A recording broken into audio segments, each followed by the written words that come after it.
Apple's awe-dropping event ushering in the new iPhone 17. The tech giant forecasting sales of around 80 million units in the second half of this year. In total, Apple unveiled 8 new products, including a brand new addition to the iPhone lineup, the iPhone Air. The thinnest model yet comes as Apple faces questions over its AI push. And separately, Fed funds futures still pointing to a much higher chance of a 25-point rate cut than a 50-point cut. The central banks for digesting political pressures along with over 900,000 job revisions and this week's inflation figures. Well, joining me live here at the New York Stock Exchange is Gabriela Berrospi, CEO and founder of Latino Wall Street. Gabby, great to have you here. Thanks for joining me. Oh, thank you so much for having me. Well, we saw record highs for the major stock averages today. We're seeing mixed trading this morning, but I do want to get your take on Apple's awe-dropping event. What did you think? So I think for Apple, we all had high expectations. We were expecting some sort of like breakthrough in new technology and innovation, and I have to say they fell short a little bit, right? It was a bit disappointing. We didn't quite see that. You know, I was expecting to see more AI features since that's like the new thing.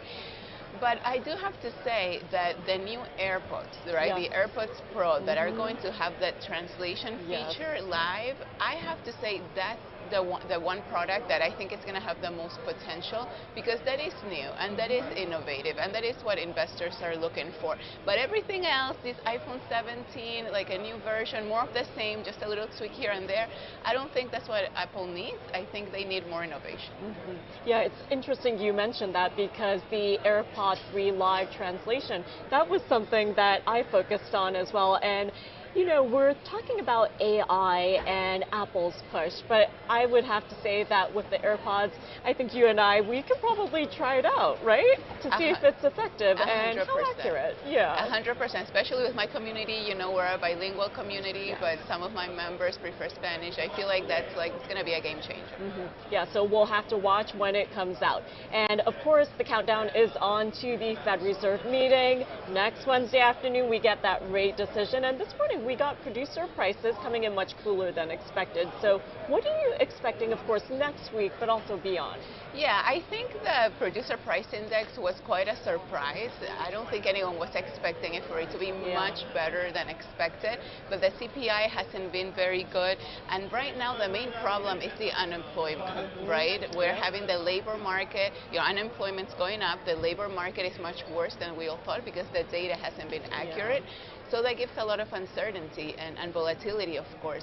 But I think going into the Fed meeting, we have two options. We're either going to cut 25 basis points, and it's going to be as everyone is expecting, because there's like about a 90% chance that's going to happen, or it's going to be an aggressive cut like last time, where the cycle starts with 50 basis points. And I'm not sure that's positive. I think that'll be too aggressive. I think that will spook the markets, scare people like, oh my God, they're admitting they were too late and now they have to start in an aggressive way.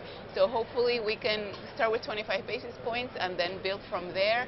However, we have to, you know, pay attention, because in this context, I feel like anything is possible. Yeah, and we'll have to continue to see how consumer prices come in tomorrow morning as well. But the downward revision for the annual non-farm payrolls, that was a surprise and did come in on the higher end. But Gabby, before I let you go, you're here on Wednesday morning and we're awaiting the Klarna IPO. But last night you were here for an event, a blockchain event. So give us your quick take on that. Yes, I think blockchain is obviously the future, and being here at that amazing private exclusive event, networking with all the leaders from blockchain and all, you know, the leading crypto platforms, I think for me was a symbol of what's coming, right? This is just the beginning. I really truly believe for AI, for crypto, for blockchain, we're at the beginning stages.